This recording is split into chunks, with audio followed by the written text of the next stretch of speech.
I didn't realize this until we started chatting, the amount of stuff on my smartphone. So let's say I have a friend that says, may I borrow your smartphone, hand him or her my smartphone. I run into a quick errand, I come back 5 minutes later. It's basically the equivalent of handing him my wallet. My credit card information is there. Because I travel a lot, I have photographs of my passport. In case I need to replace my passport, I want to have a copy to show the embassy. I have, credit card numbers in there. I have all kinds of information I need, and whoever has my smartphone, until my smartphone is encrypted or locked, has access to all that data, as well as any data that someone may have emailed me. So if someone emails me confidential data, again, it's in my email file. All you need to do is double click, and it's potentially available to anyone. Okay, if you're in Ohio, we have a law that protects us against identity theft. If it's the value of the stuff stolen, it's like $500 or less, it's 6 to 12 months in jail, possibly up to 5 years. And again, if it involves an elderly or disabled person, it can be up to 10 years in jail. Those are draconian penalties. There is federal laws against Computer Fraud and Abuse Act, which again have draconian penalties. There are possible civil remedies to sue the person who steals this information. But again, these remedies are going to take a long time coming, and you have to face the day-to-day responsibility of notifying your credit card issuers, notifying anyone who has data for you so they can take affirmative action to protect the data. And if I can digress, everyone always asks this question as, what can I do to stop the credit card companies from doing bad people? What is the credit card company's obligation to me? But what about the data I have on my phone that is confidential, that belongs to someone else, whose now rights have been potentially been violated because someone else can replicate their identity? Or alternatively, if I was a bank and there's an obligation, many banks have an obligation, you have to take reasonable measures to protect your PIN number. You have to take reasonable measures to protect your credit card information. Are you taking reasonable measures to protect your PIN number or your credit card information or your financial data or your banking data if all that information is readily available on your cell phone, and all someone has to, again, your cell phone is not locked, your cell phone is not encrypted, you do not have anti-malware software on your cell phone, all someone has to do is double click and they have this information.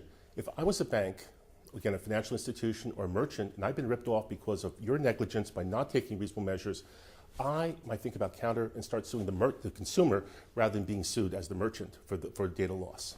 So now on top of having your own information and dealing with Yes. your identity theft, you're dealing with other companies and other people possibly. Yes. Again, think about the information your employer might have on the phone, confidential information about their pricing strategy or something else that's readily available, or passwords. I won't pick on anyone, but I have friends whose cell phones allow you to control their burglar alarms at home. You double click. 2 double clicks allows you to open the door. The alarms or door is automatically set. So hypothetically, I don't know, let's assume you're someone's housekeeper. Someone steals your cell phone. In the cell phone, one of the options allows you to open certain doors or locks belonging to your employer. Now, your employer is then going to have to, again, spend money, spend time and effort to reset all these locks, reset the combinations. That's assuming you're smart enough to notify them. You don't say, oh, someone stole my cell phone, I'll get a new cell phone and move on, without realizing what goes with that cell phone. Most of us have some form of an SD chip in the back of our smartphone. That has tons of data. And so while your smartphone may time out, you may not have access to the smartphone or the telephone capabilities of it, the data stored on the smartphone, all you need to do is snap out this little chip here, in my case, a little mini chip, snap it out, stick it into a computer, and now you have access to anything that was originally on my smartphone that's stored on the chip. So I mean, there's 2 possibilities. Again, this is generally not a problem with iPhones, but it's a problem with my Android, is protecting both the data stored on the phone and the data stored on the chip. And I really recommend that if you have confidential data, you have privacy data, there are a ton of free applications that do encryption technology. And please don't have the same password as the password to use your phone as the password that decrypts your data. Let's deal with, okay, the smartphone allows you to do all kinds of new ways of paying things. I have this cute little app that allows me to put in my Starbucks card, and then really most of the stores in Toledo aren't doing this yet, though they may change, is I give them my smartphone, they scan it, and all the money comes out of my debit card, my smartphone card. Federal law is very clear what rights, Regulation Z, what rights come with credit cards. Reg Z does not apply to debit cards. Visa, MasterCard, and American Express, historically through contract, give you the same rights with their debit cards or their prepaid cards as they would give you with their credit cards. They don't have to, but as a matter of branding and merchandising, this has been a very wise decision. It doesn't necessarily come with a debit card. So you have a debit card, and the debit card information is available.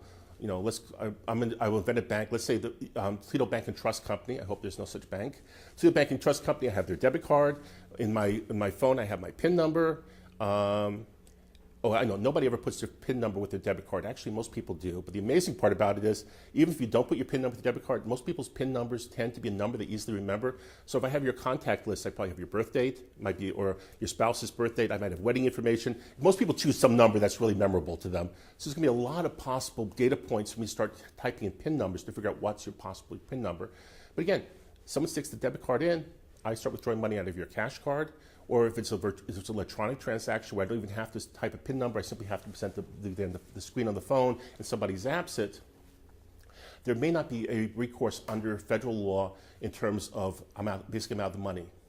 And by the way, if I was a bank, as I said before, and somebody is stealing money out of the ATM because of the negligence of my customer, I'd be extremely reluctant, even to give the goodwill of developing a continuing relationship, to compensate them for this mistake.